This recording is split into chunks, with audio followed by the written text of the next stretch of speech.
Kapolres tadi ada upaya RJ dalam kasus yang bereksekusi kejaksaan. Seperti apa Pak?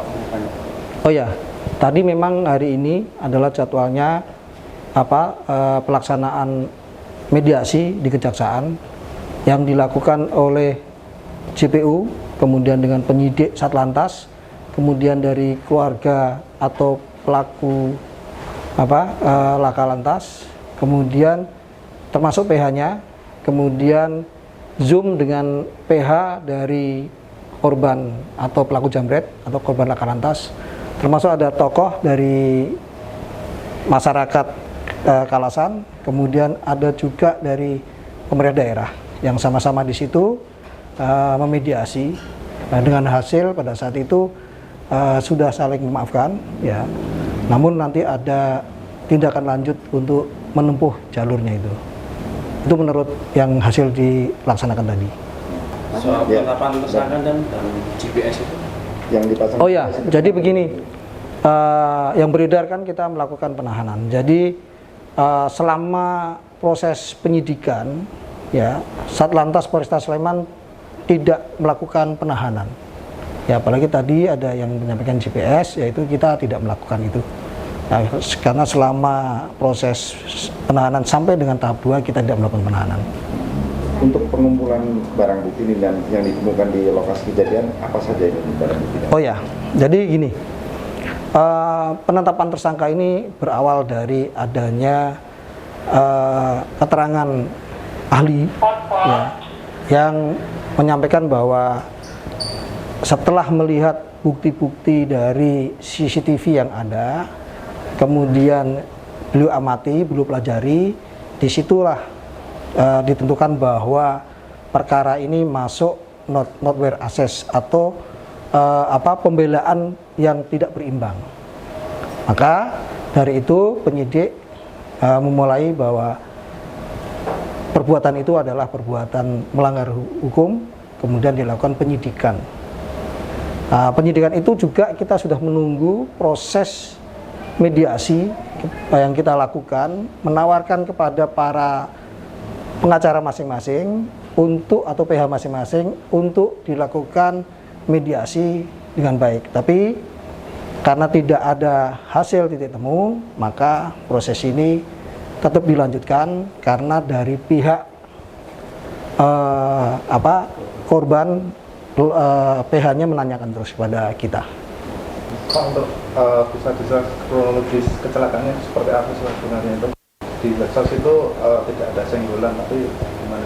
Oh ya, jadi kita ulangi lagi kronologisnya, ya. Itu bulan April ya, itu ada ibu-ibu yang naik motor, kemudian dijambret oleh 2 pelaku menggunakan sepeda motor dengan mengiris tali tas lempangnya itu kemudian dibawa lari. Nah, pada saat lari ternyata di sebelahnya ibu itu ada pengendara mobil yang kebetulan suaminya melihat istrinya yang sedang dijambret, maka suami itu melakukan pengejaran. Nah, pada saat melakukan pengejaran, pertama adalah dipepet, kemudian kena bodi kendaraan sebelah kiri, namun bisa meloloskan. Nah, setelah lolos, kemudian masih dikejar. Setelah dikejar, sepeda motor tersebut ditabrak dari belakang sehingga terpental, menabrak tembok.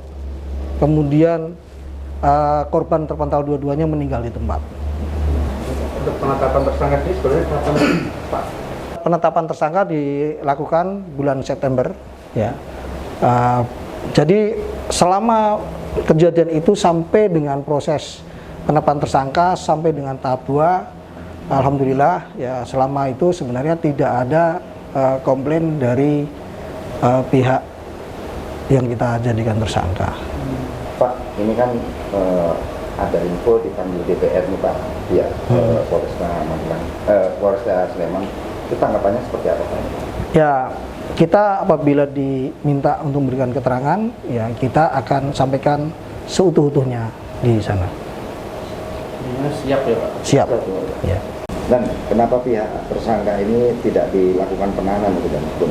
Oh ya, jadi kenapa tidak dilakukan penahanan? Karena berdasarkan surat permohonan dari pihak tersangka ini dengan jaminan istrinya, dia melakukan permohonan untuk tidak dilakukan penahanan. Pertimbangan kami ya hasil pengamatan dari penyidik bahwa selama dalam pemeriksaan proses lidik sampai sidik, pihak tersangka ini sangat kooperatif, kemudian tidak dikhawatirkan akan menghilangkan barang bukti maupun melarikan diri. Jadi dasar itu makanya kita tidak melakukan penahanan.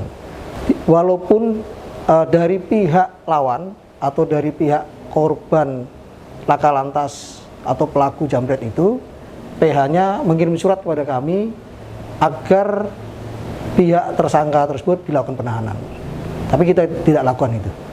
Itu kan katanya dari pihak tersangka ini katanya tidak ada benturan atau tidak ada kesengajaan. Itu sebetulnya seperti apa itu kan? Oh ya, jadi itu persepsi dari orang, ya itu silahkan menyampaikan seperti apa. Tapi faktanya kita, penyidik-penyidik kita sudah mengumpulkan bukti-bukti dan saksi-saksi termasuk rekaman CCTV pada saat bersenggolan dan pada saat menabrak dari belakang. Kita lampirkan semua dalam berkas dan kita sudah serahkan ke kejaksaan. Download Tribun X sekarang, menghadirkan lokal menjadi Indonesia.